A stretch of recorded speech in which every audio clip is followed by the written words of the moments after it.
We're checking some of my sets today. I have some cable restraints out, and they're different from a snare in that they keep the animal alive till you get to it, whereas a snare, they'll be taken care of before you get to them. And we just checked 2 down here and there wasn't anything in them. And I have 2 over here. We're going to go over and check them and see if we have anything in them. I caught a couple in this area already nearby, so this is a good area. Maybe we can get one here today.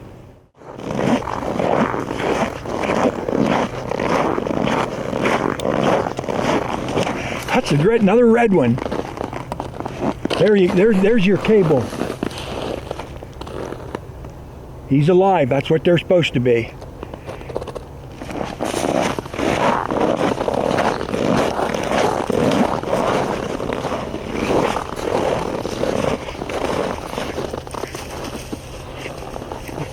Yeah, that's a pretty nice red one.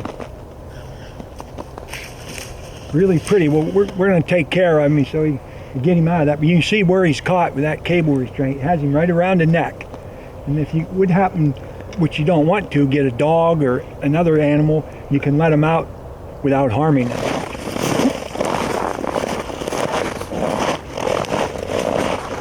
This one was pretty feisty. He was standing up on his back legs. As you can see, there's nothing in here that can inhibit him moving around. Legally in Pennsylvania, you can't have anything larger than 1/2 inch where that cable will turn. It has to be smaller than that. So if you find a good spot, I'll show you another one that I have set and really explain what I mean here. As you can see, it's all weeds and stuff, nothing that he's going to get tangled up in. Okay, we'll take care of him and we'll show you a set, and we're going to make another set a little later then. I'll show you how I make them. When I first came in here, we had a little more snow before I set these and put them out. There was a trail right here where they were coming out, and there's a trail right there, so I covered both of them. You didn't know which one they were going to travel. And over here I have another set made.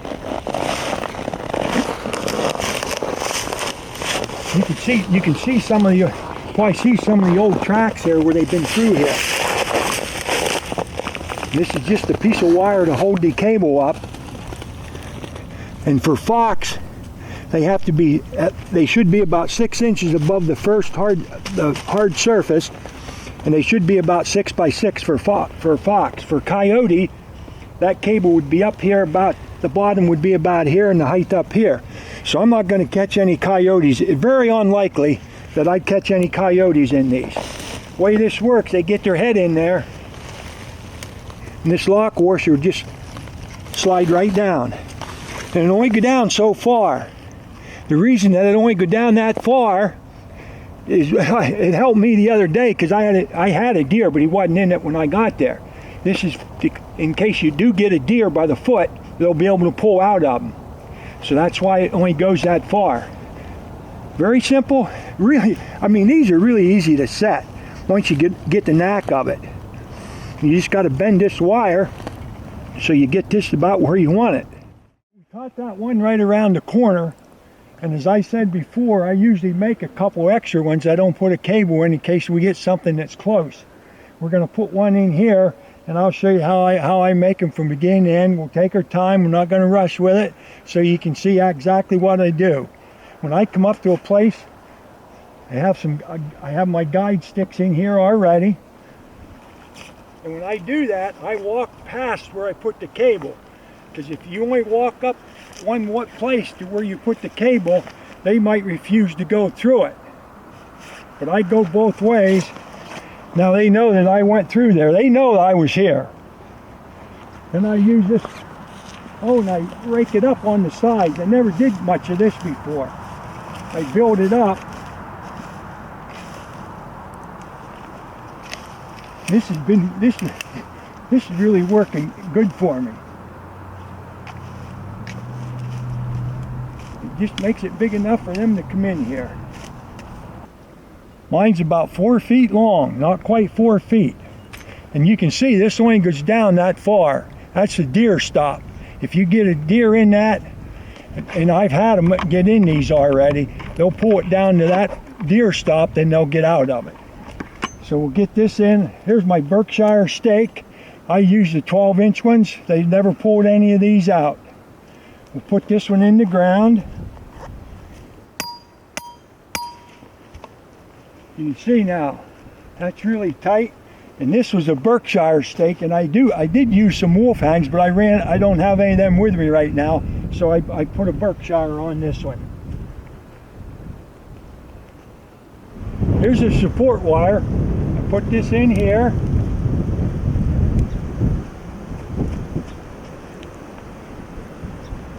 What I do to really give it support, I put another stick down beside it, and that really tightens it up.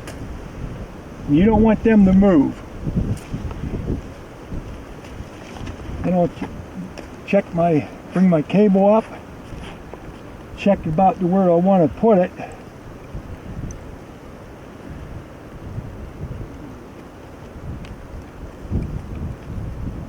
And you don't always come up with the right length the first time. You just have to, a little bit trial and error on this part.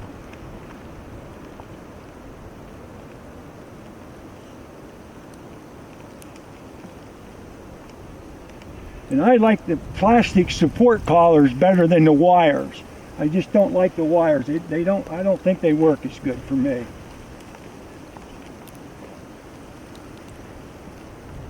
Now there's a little bit of tweaking to do with this, and this one be ready to go.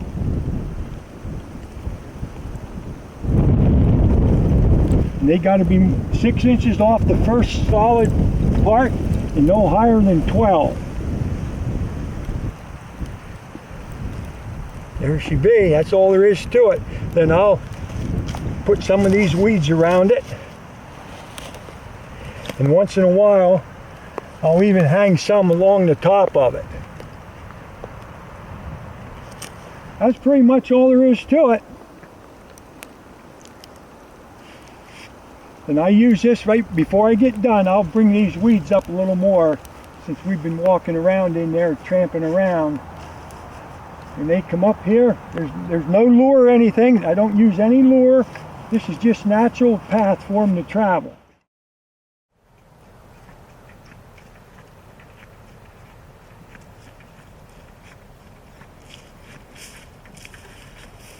I see we got another nice red.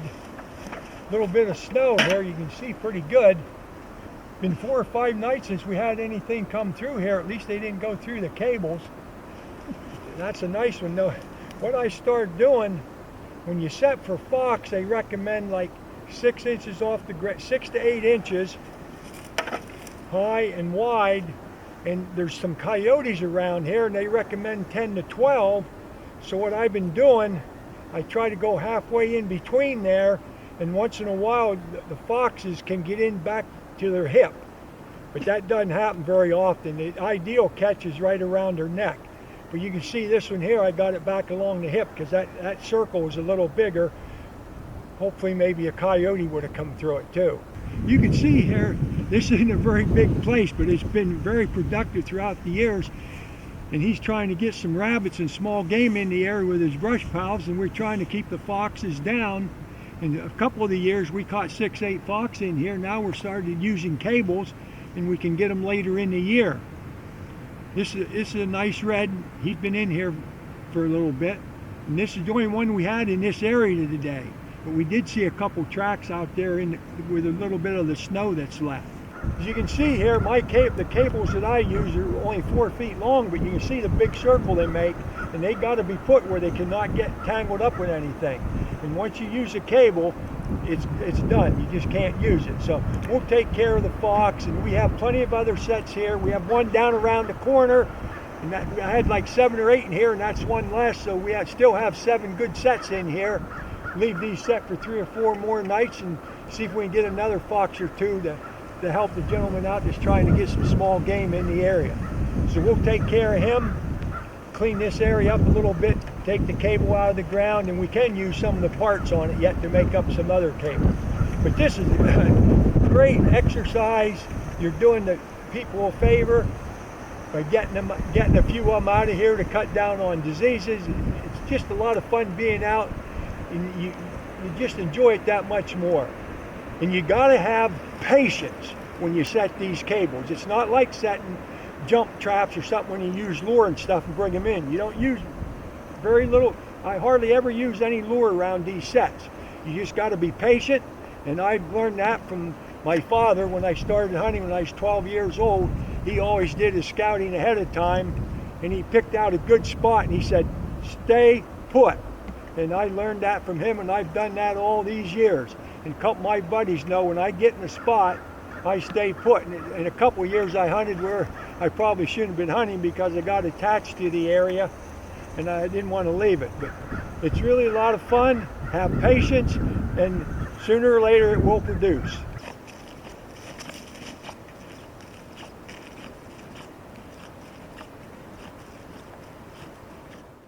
You can see this first set that I put in, and I've been trapping here for 4 or 5 years now, and when there's snow you can see the trails where they go in and out of here. This is one of the great spots in this area, and this is a field where they come in, and he dumps some garbage up here, and that keeps them coming in. And there's a good trail over here, and I try to keep them not real close together, but what I do once in a while, if I put a set in and I think I'm going to get one, I'll make another set without anything in it.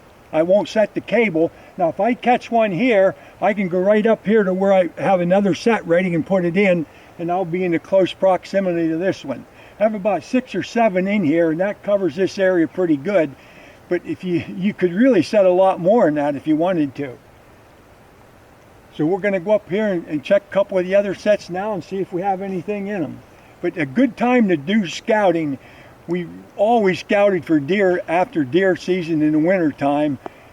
When you got snow, you can find their trails, and they're going to use them year after year. And this is a perfect spot right here. And you can see the trail where they fox and the coyotes run through this thick stuff. And that they're like that the whole way around here, and you'll see where we have some of the sets out.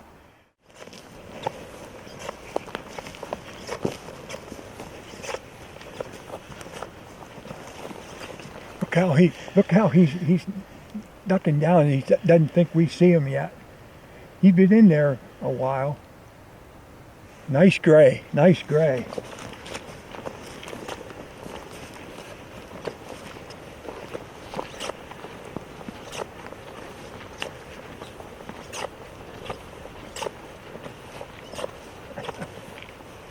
I guess.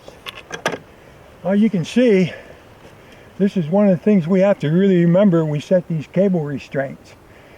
My cable, the length of them is not quite 4 feet, and you can see the circle he makes, about an 8-foot diameter circle. That tree was there, but I knew I had enough room there. And he can't get entangled in anything there. That's one reason you really have to be careful when you set these cables. If you set where there's trees or on culverts or something, or on a crossing on a, sometimes you find a nice crossing on a stream where they go over a log, where you can't, legally you're not allowed to put them on that because they'll get caught in them and they'll fall down and die. When you use cable restraints, these animals are alive when you get there. They differ from the snares, where the snares you can fix them and set them so that they'll dispatch the animal. But with the cable restraints, they'll be alive when you get there. The only thing you can use the snares for in Pennsylvania, you can use them to trap beaver underwater. They did a lot of studies with these. There's a lot of antis that are really against trapping and the animal, hurting the animal when you catch it. But they did a lot of studies with these cable restraints. They started like in, I think the 2 states were Missouri and Wisconsin, and they had trappers try these out, and they proved that they were pretty successful.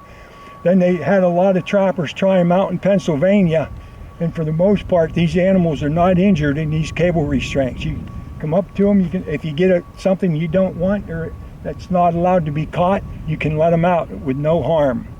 And you see how he has the set tore up.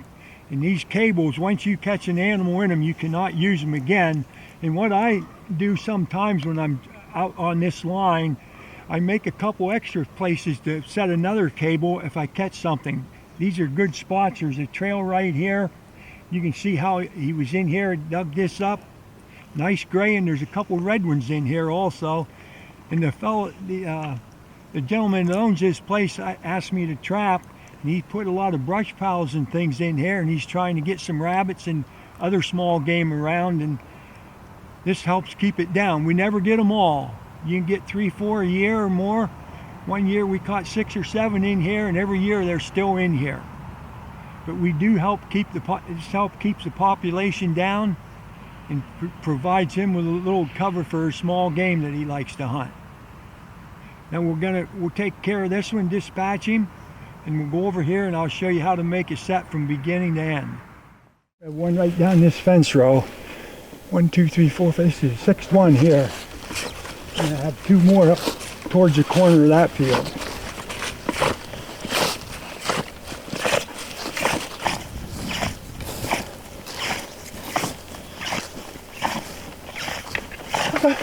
We got a cat! We got a big cat! Look at him!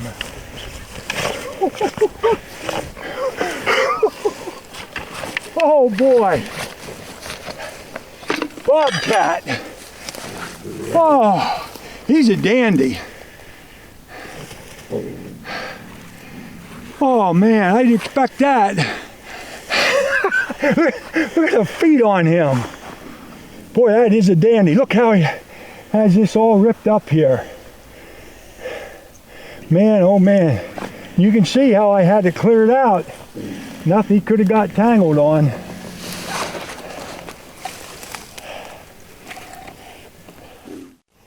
This was sort of unexpected, very exciting. Now you notice he was caught in a cable restraint.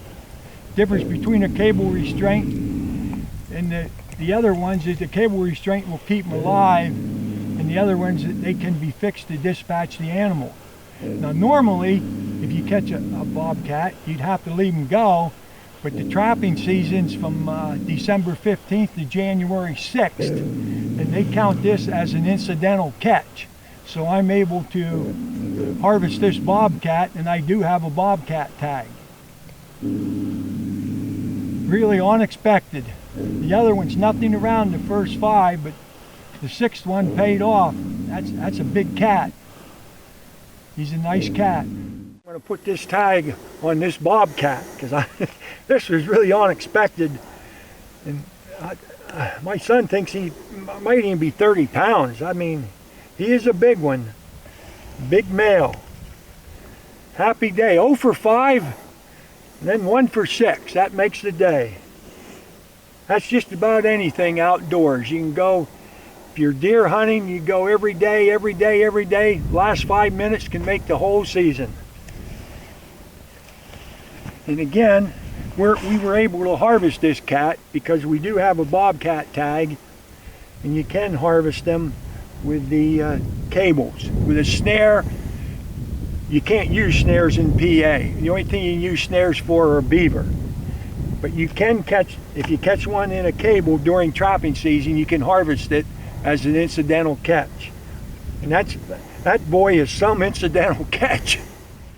North American Trapper Predation Packages. Get any one of our specific trapping packages that has been ultimately designed to help you become the master predation controller of your farm, ranch, or hunting lease. Control the predators that are costing you time and money, and get out there trapping today with one of our North American Trapper Predation boxes. All of the packages come with the trapping essentials to get you out in the field, plus an instructional DVD that will show you the way. Visit us at NorthAmericanTrapper.com and start breaking dirt today.